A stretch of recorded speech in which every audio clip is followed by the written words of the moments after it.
hide. Trying to fit into somebody else's frame, until I learned I was never meant to be the same. Now I see the beauty that lives in me, a shining light for the world to see. No longer hiding, no longer small. I was born with value after all. Matter. Yes, I know I really matter. I'm made up of matter. Yes, I know I really matter. I'm made up of precious matter. Yes, I know I really matter.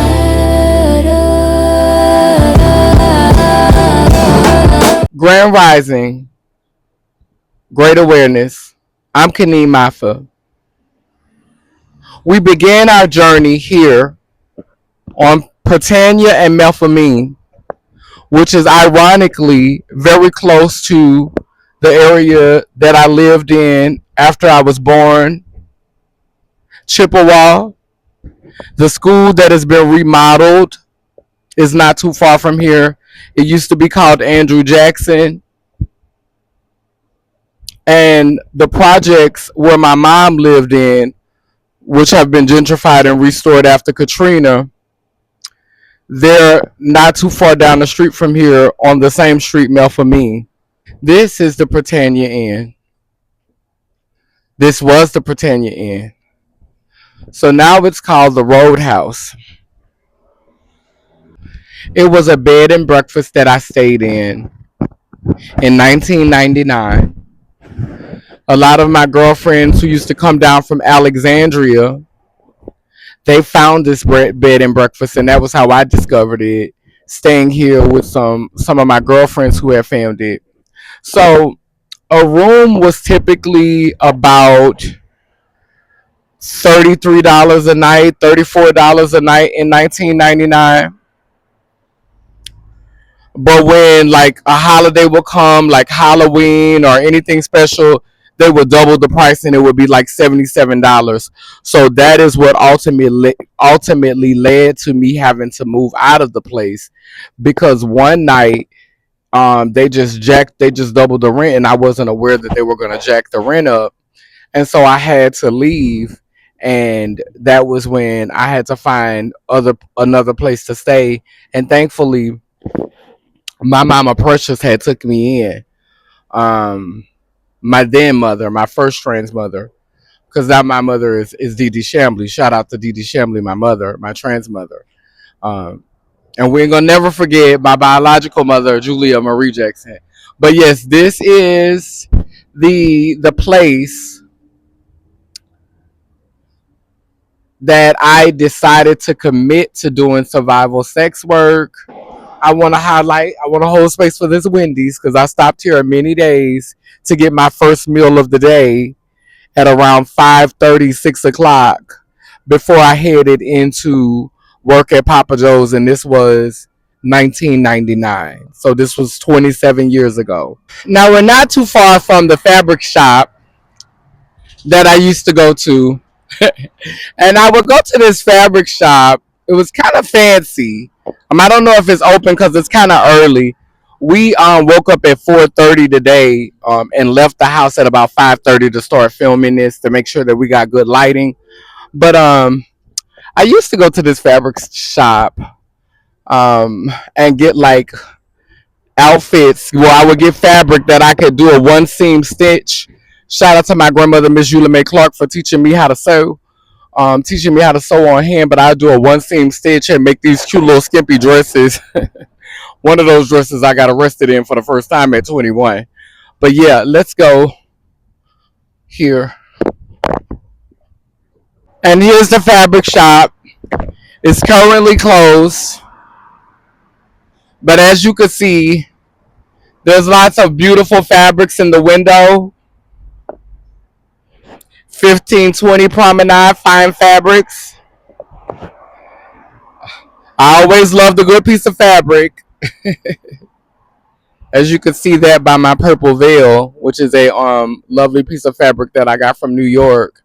It was actually $23, but the place was going out of business, so I got it half off for $12. Yes, this is Promenade Fine Fabrics.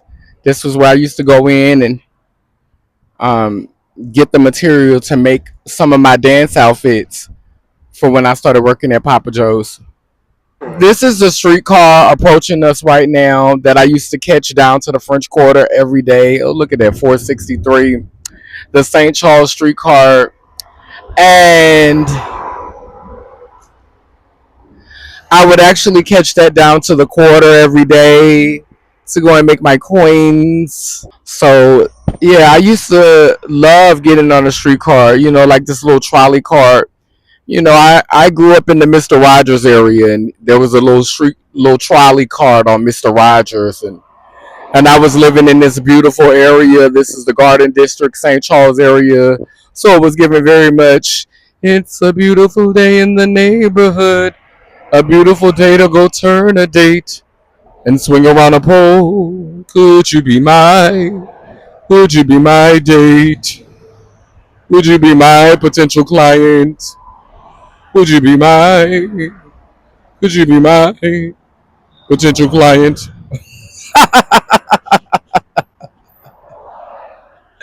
Yes. So now we're getting ready to go where a lot of good and bad times happen. The French Quarter, Bourbon Street. We are now on Bourbon and Canal. This is where I would get off the streetcar because you can see the tracks across the street where the streetcar would stop. I would get off the streetcar, and then as this car is going down this street right here, down Bourbon Street. Let's go down Bourbon.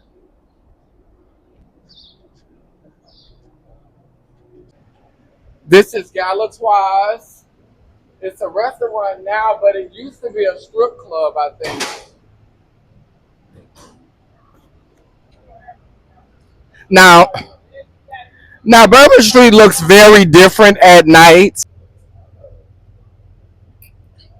It's a packed street, and I want to tell you just a little bit about the street. So come on, let's get out of the road because the car coming. So Bourbon Street represents a lot of things. Mainly, is when we really, really see a shift in power as it regards who has control over women's bodies. Because as we know, New Orleans is one of the cities where women came who were less desirable over there in Europe to find their husbands, to find their wealth, to find their success. And what happened around the time of the Blue Book era, which is not too far from here as well, over there in the Iberville projects, which have been gentrified as well. But there was someone named Lulu White who was a very, very important black woman who ran a brothel house that had all kinds of oddities there. White women, mulattoes, black women, even though she treated the black women kind of sus, even though she was black, but she was very fair skinned. And she even had the occasional batty boy, a secret delicacy.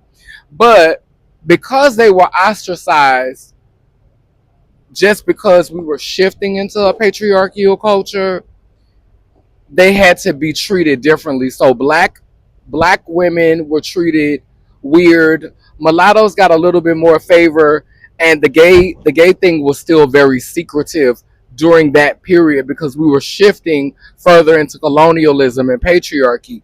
But this street is a prime example of what happens to the feminine form, women's bodies, whether they're assigned male at birth and they transition, or whether they were born with the female parts. This is what happens to us in a colonial society because Bourbon Street is primarily powered by alcohol and people seeking out the opportunity to look at the woman's body through a patriarchal lens, as we just saw by looking at those examples at Club Hustler. But yes, we're gonna go further down the street, and I'm gonna show you the club where I used to dance at. But I used to walk down this street 7 days a week, and I would, have $20 in my pocket, and I would break it up into change. And after I got me something to eat, um, not out of the 20, I would have $20 left. Typically, sometimes I would have more, but I would have $20 to hold me until I got into work, and I would typically take my last $20 and split it to like little children that were tap dancing, the Red Cross, um, when they were taking donations. So yeah, this was my ritual. Sometimes when I had extra money, I would go here and get an outfit or a pair of shoes. Yes, honey, this was a part of that road trip down the street. It's always something going on in the French Quarters, as you can see. This is a different hotel now. I can't think of what the name of it is. I can't see what the name of it is down there. It looked like Hyatt. I'm not sure, but it used to be called the Shadow Sinesta, and that was the first place I got a job. This brown and tan building. That was my first job when I was 17. I left there because I was being harassed by a coworker who had my same name I was assigned at birth. He was my manager, and he used to work me harder than the rest of the employees because of that. Which, when I walked away from that job, because human resources wanted to fire him, but when I walked away from that job, that led me to really, really start seriously thinking about doing sex work, because it was a place where I could get my respected pronouns, where people would honor me. Yeah, it was that. Now, this area is very important because when I was coming up, around the corner there was Pennyland, where we would go. We're not gonna go to all the stops, y'all. You had to have been there, but it was a Pennyland arcade. Sometimes we used to go in there. We used to meet the boys. The boys were there. But yes, follow me down the street. We used to walk down Bourbon Street. Some of the girls would walk down Bourbon Street and pick a pocket. Some of the girls would walk down Bourbon Street and try to find a date. I was one of them. But yes, let's go down Bourbon Street.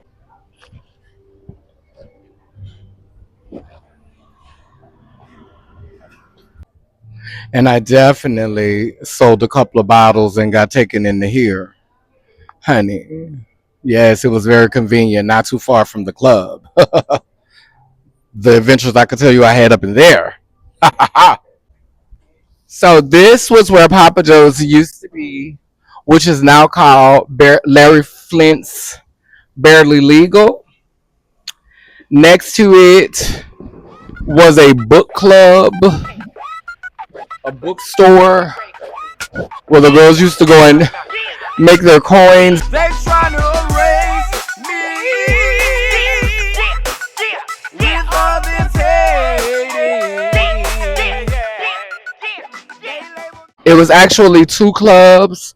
So you would come in through this side, you would come in through this door, and there was another door here.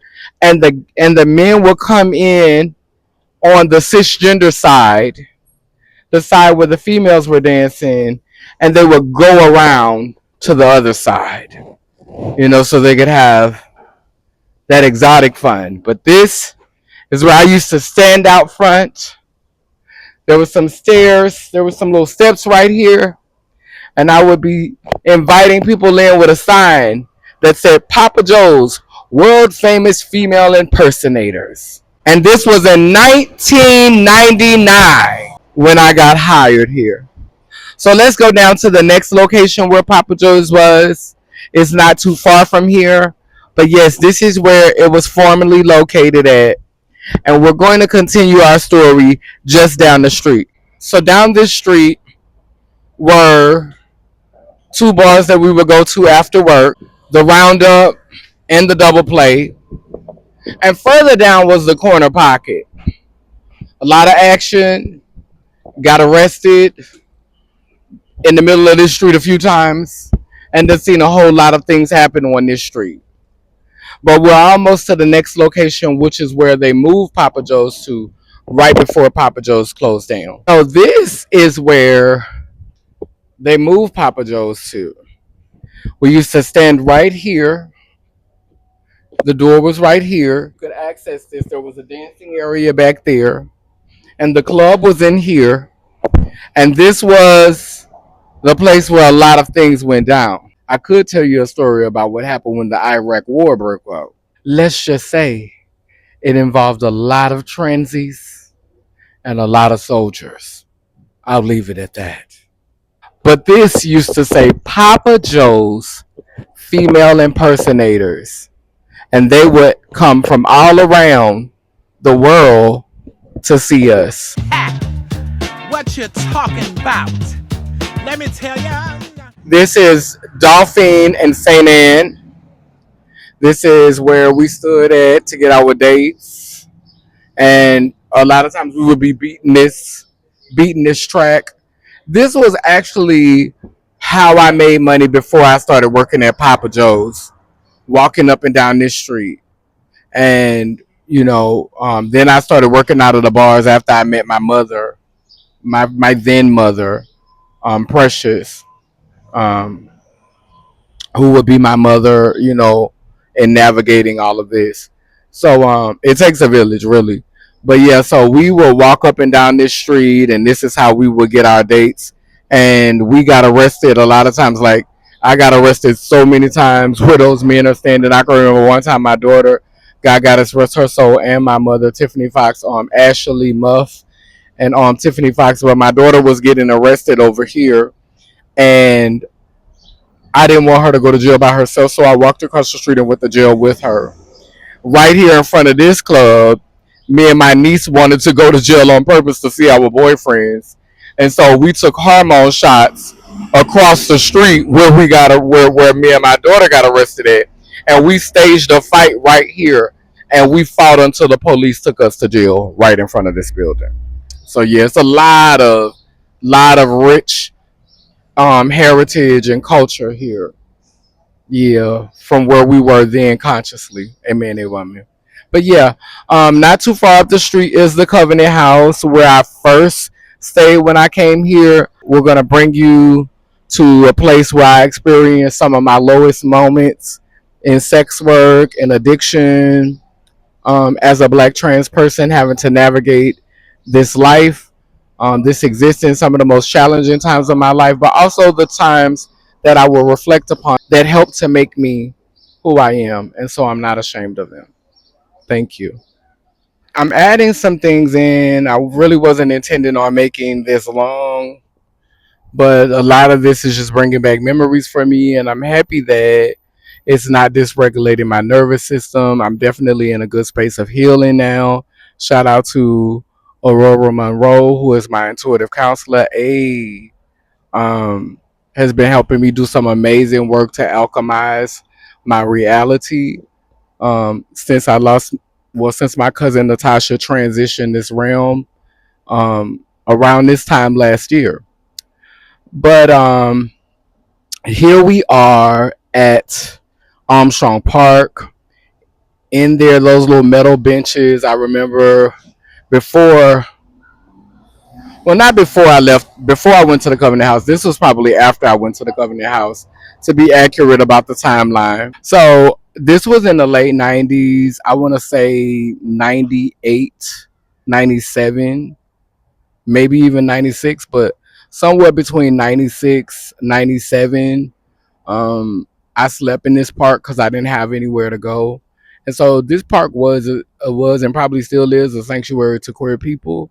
Now I think they hold like healing circles here, and that's called Congo Square. But yeah, we're gonna walk a little bit because we're not too far from the first place I got arrested either. And a lot of things happened in 21. 21 was definitely an interesting year. I became eligible to drink, but it was also the first year I got arrested, and actually was kept in the prison. Like when I was younger, I did see the inside of some bars, for shoplifting, One time in Milwaukee, I wasn't even doing sex work, child. I was just being hot in the butt, and they picked me up because I was standing on the corner in a fishnet catsuit. I didn't know you could make money for it then. But anyway, um, I went to jail a little while there in Milwaukee. But here, this is where I was intentionally. I had on one of the outfits that I had got made at that fabric store. It was some sheer cheetah print fabric, and I had on some sickening platform cheetah print shoes to go with it. And baby, I was strutting, honey. That was when Wolfendales used to be over there. So we're right around the area where I was actually arrested. It was a handsome black undercover police cop. He was light skinned. It's always the light skin one time. He was light skinned, honey, and he looked like a football player. And he asked me to come get in the car. And honestly, I probably would have did it for free. But he locked me up because I quoted him a price, and it happened right here. Now, as we can see, this is a beautiful place over here. If you look up in there, um, child, when I tell you, I done some things up in this park with some ex-boyfriends when we couldn't afford no hotel room because we was young and dumb, and I was trying to be filled with, well, you know the rest. But yeah. So this is the area. Over there is where Wolfendales used to be, and right next door, a couple of doors down, was our community LGBT community center. Yeah. So we're getting to the end of the first part of our story, but there's more to come in this journey, but we're getting to the end of the foundation of this story. And I'm glad that we were able to experience this, that I was able to share all of this with you. I haven't been in these areas intentionally thinking about what I was doing in a long time. And so I didn't know how I was going to feel like reliving this. I didn't know what it was going to do to my nervous system. But I'm able to like look back on it and laugh, and also just be transparent about what it was. I am gonna tell you, I am hungry because we started filming at about 7 o'clock, and we got up at 4:30, and it's 9 now, and we've been doing all this walking in this heat, honey. So yeah, it's feeling meal time, feeling peckish. All right, so we're gonna get to the last area, and that is the Treme area, the Claiborne area, where my addiction took over, and where I really kind of like went into a deep depression after having to sit with being diagnosed with HIV when I turned 26 years old. So, see you there. See, this location right here is where I used to get my brown bag specials. If you know, then you know. And so this is an important part of the journey because this was the apartment building that I was living in. Um, I want to say right before Katrina, maybe 2004. Feels like it was 2004. Right after I was diagnosed in 2003. I had a Caucasian benefactor who lived in California. His nickname was Woody. He had one green eye and one blue, and he was a Libra. And he paid my rent and my deposit to move in here. And he was a wonderful guy. I just wasn't in the space mentally to appreciate what he was offering me. I just wasn't in the space to appreciate it. I was, like I said, I was just diagnosed 1 year prior. And so my drug habit, I had been consumed by it. And it was so crazy. I always said it, about, the white girls who danced at Papa Joe's. I was like, child, if I had a sugar daddy, I'd do this and I'd do that. And When I got my sugar daddy, I did pretty much the same thing that they did. But the beautiful thing about my house was it was beautiful energy, even though I was using in there. Like I had a fully furnished, fully appliance apartment thanks to Woody. It was full of appliances. It was nice. And most of the time I lost the key to the apartment, so the doors was never locked. And damn near everybody who did drugs in the neighborhood knew where I stayed, but nobody stole from me. Like that was a beautiful thing. That was the beautiful thing that I could say about this space. Like nobody stole from me. Now when I got ready to leave the house, we sold everything out of there and sat in a circle in Indian style after the lights had went off up in there. And we sat in a circle in Indian style and smoked everything that was in the house. But let me show you the street that I used to do sex work on in order to make the money, because this was the tail, baby. Let's walk to the front of the house. So if you look at this house, it was called the Oak Tree Apartments. And if you look at those apartments, the doors are purple now. I love that. And it's a purple trash can over there. Wow. So and they got purple writing on the wall. Oh, I love all that. Come on, purple. Um Traces are purple. My God, it's God today. So I remember one time I was hanging from that balcony because I was probably like, I want to say almost 27 when I was here, just barely 27. Um, and just a lot of stuff happened here. Like this was when my addiction got the worst. Like this was the worst part of my addiction. Um, like the most shameful time. And when I sold all of my stuff out of my apartment, I ended up going under this bridge that's in front of us. This is Claiborne. This is where a lot of the low level sex work ends up happening. Where the girls be just hard up trying to get some money for a crack rock, basically. There was a hotel over here where you could go and pay $15 an hour. Recording live on Tulane, the street where I was born, the street where I did X work, and the street where I was ultimately incarcerated for some of my choices. If you look at this large building glaring over the trees, that is a whole institution of modern day slavery. The place where you go, whether you know better or not, the place they gonna send you when your brain is still developing and you make mistakes, especially if you have an abundance of melanin.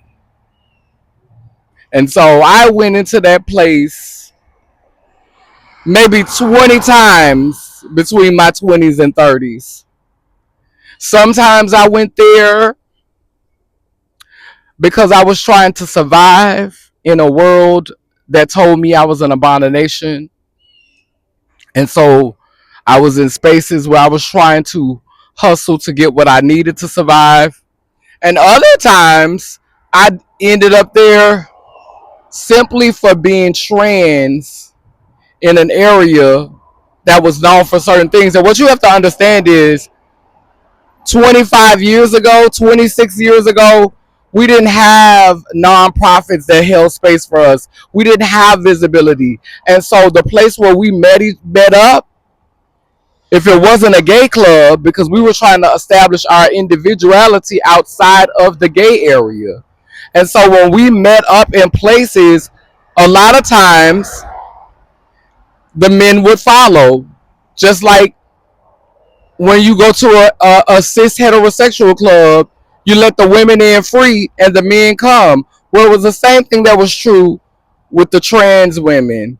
Where we gathered at, the dates would gather, the downloads would gather, the tranny chasers would gather. And so a lot of activities went on there that the police would use us as easy prey, in my opinion, instead of going after the real criminals that was out here robbing, murdering, unaliving people. They would target us because they saw us as an easier arrest.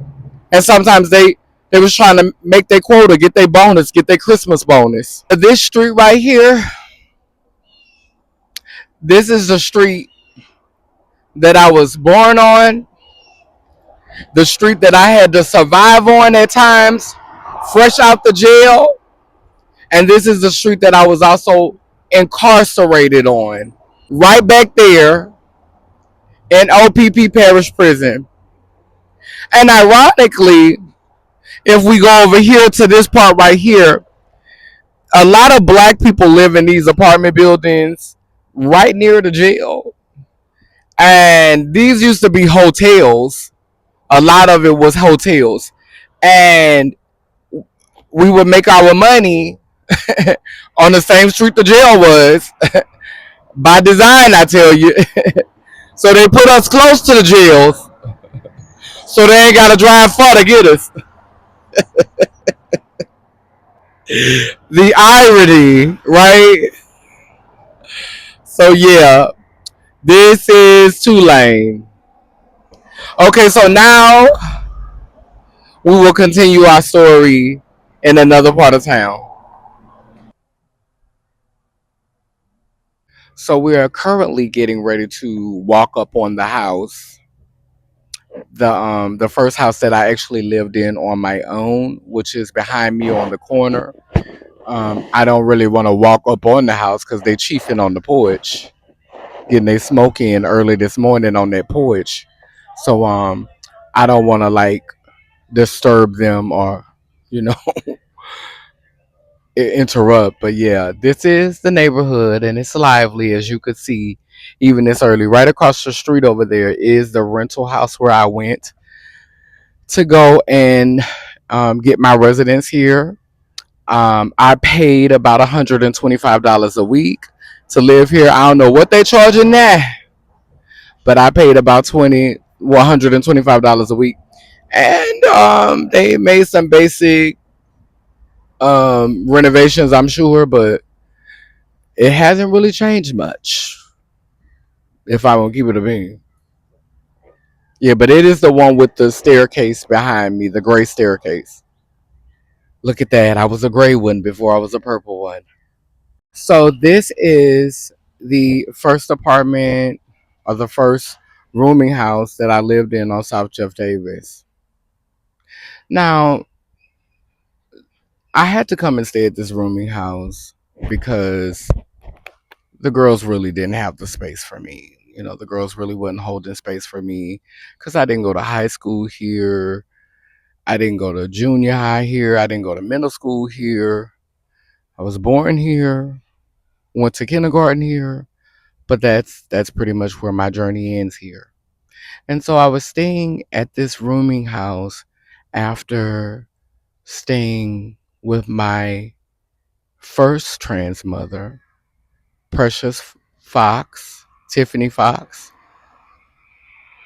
who was the first trans woman to really, really just hold space for me and teach me how to survive in the streets. She had been navigating the streets since she was about 13 years old. She was 2 years younger than me, but she was way street smarter, than I was. She had more wisdom about navigating the streets than I did. And so she taught me a lot. And that's why I'm always honor her with being my first trans mother, because sometimes being a trans mother is not about teaching you all of those cookie cutter wholesome things that we have made this reality about. In nature, it's about teaching you how to survive, and sometimes that means pushing you out that nest with the possibility of you cracking your neck. It means sometimes eating your young. So sometimes being a mother gets nasty. This is the house that I eventually went on to live in. It actually used to look a lot nicer. It was a powder blue color originally, but now they changed the colors to like a red and yellow because it went on to become a nursery school, ironically. In 2000, I think that was the year that I lived here. Might have been 99, because it was definitely in my earlier years of working at Papa Joe's. But this house actually became a haven for a lot of trans women who weren't from here and trans women who were from here that gravitated towards me. So, as I expressed, at the last house, I didn't have the community, but I actually got the community. There were girls, predominantly black trans women. There was like one white trans woman, but girls gathered here from Hammond, um, Bogalusa, Alexandria. Like, this was the house where the girls came and they found that community that they were looking for, even though they weren't from here. So, and Q93 actually mentioned it. It called it a transsexual brothel house. So, yes, this is the house that I went on to live in. I think that this house was also around $125 a week. Baby, there's so many stories I could tell you about this house, but I don't want to make this part of the story too long. But I had to mention this. This was the place where I was living in when I was probably at the height of like really, really establishing myself as a moneymaker in the French Quarters. Um, as a like this was some of my most beautiful moments of my 20s. I can trace back to this house. It wasn't a wholesome, by the book, traditional community, but nonetheless, it was a community that I was grateful for. The energy across the street used to be a drugstore, and this was where Jasmine and I shared a special memory. Jasmine, who is going to eventually be introduced to y'all in this journal, this purple journal. I remember one time me and Jasmine went into the then drugstore, and they were so enchanted by us. They was just enjoying our presence so much that they forgot to charge us for our stuff. So we got our stuff for free. I just wanted to add that we were both 21. So then there's that. But yeah, that was a and this has always been a park. Like, they've always had like a little park area in the neutral ground. So like, if like this little beautiful thing across the street, yes, it was always there. I think it was always that color because the color looks like it's peeling off. But yeah, we did used to go over here and sit in the park, child. I could tell you more stories, but we ain't gonna go there. Hey, erase me. Yeah! I'm not And so this has been a long journey going back down memory lane. I can remember when I would walk on these streets just trying to get high,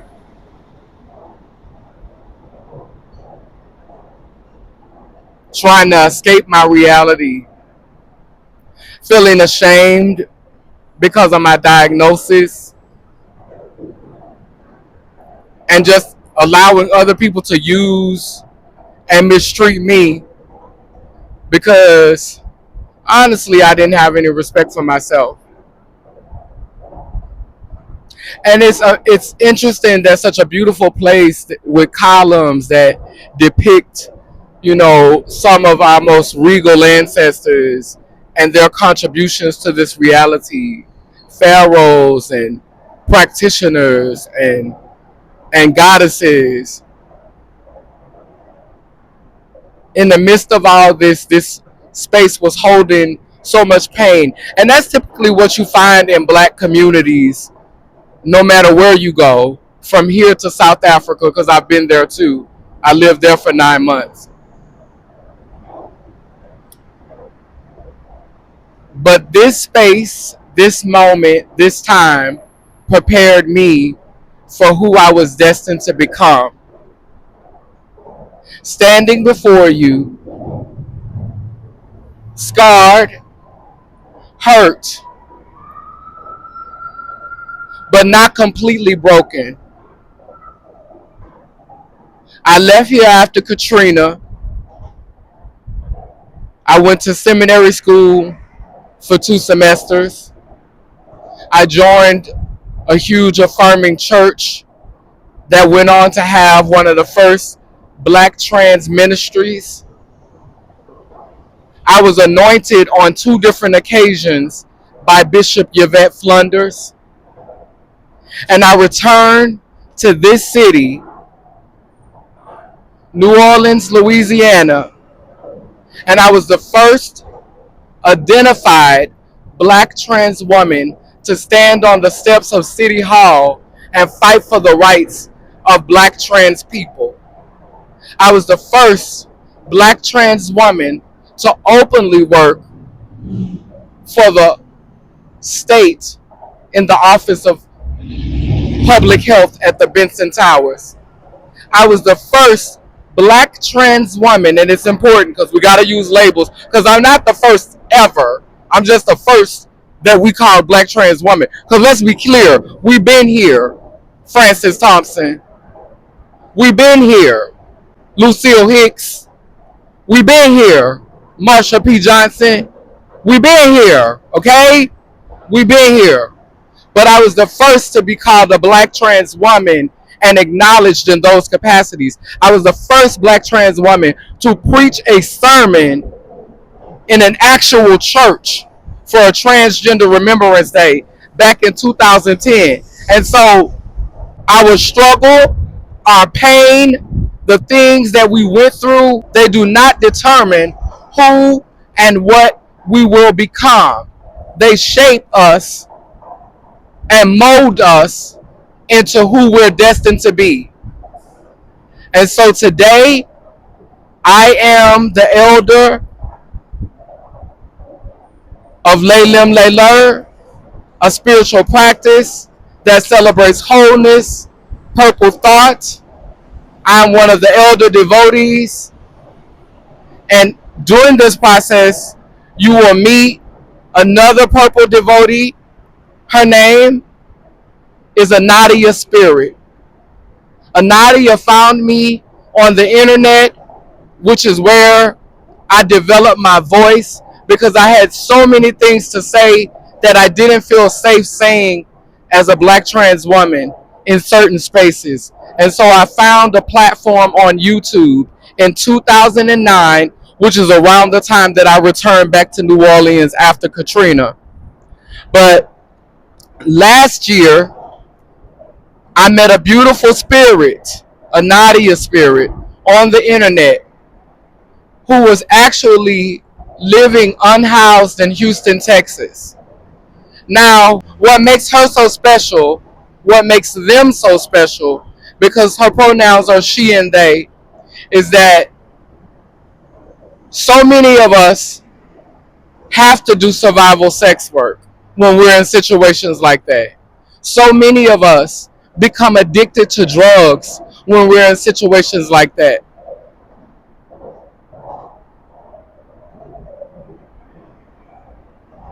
But that was not her story.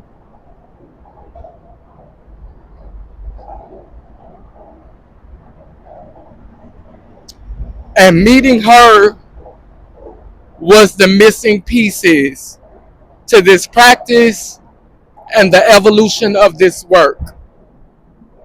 I'm honored to share space with her, and I'm honored that she found her home in this practice. I have to honor Empathy, who I met when this practice first started. Empathy helped to affirm Laylim Layler. Named was the first one to actually say the word Laylim Layler.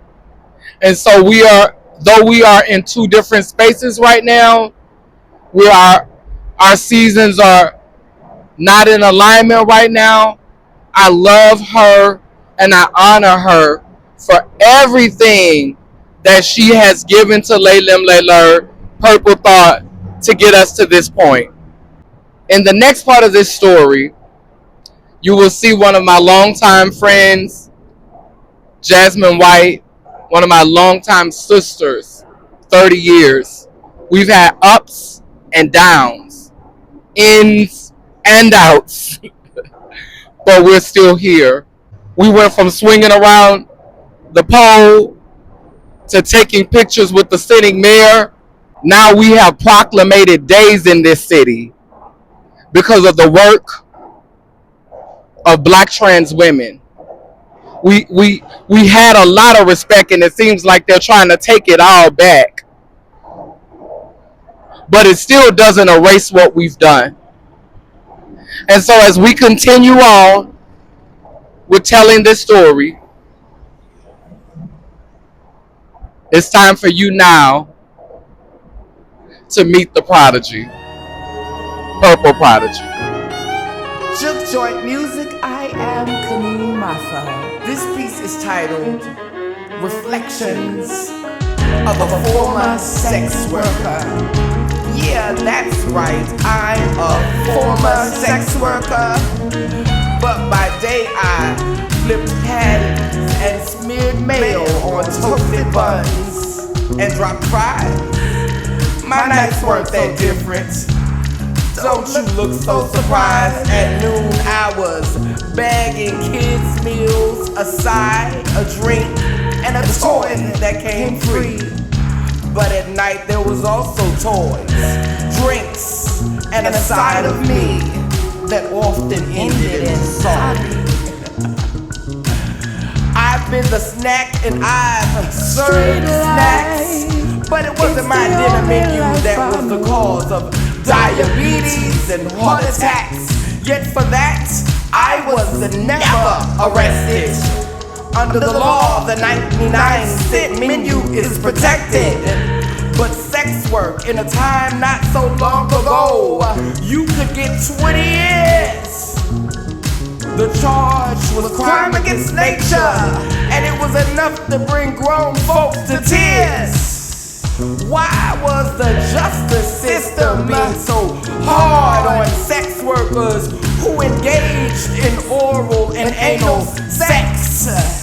Since when does another grown man get to tell another grown man how to get his penis wet? Why were women being punished for engaging in